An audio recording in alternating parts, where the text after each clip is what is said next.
1, 2, 3, 4, 5, 6, 7, 8. Dalam dunia sebenar, aku diam, invisible.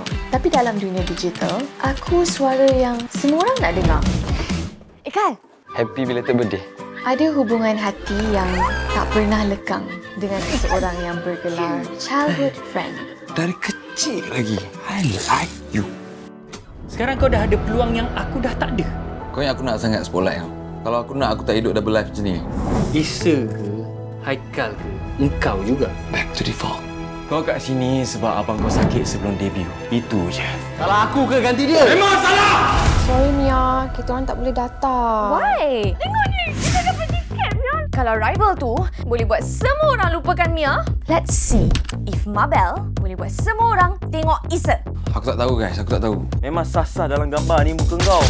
I can see you, Mabel. Peguam kami akan sangat fitnah. Hai, saya Mabel. Mabel lah, dia akan promote korang di social media untuk naikkan followers korang.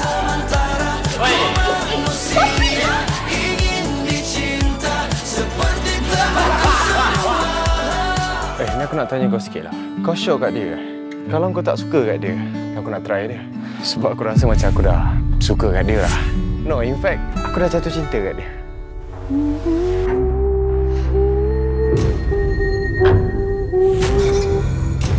Kita ada stalker.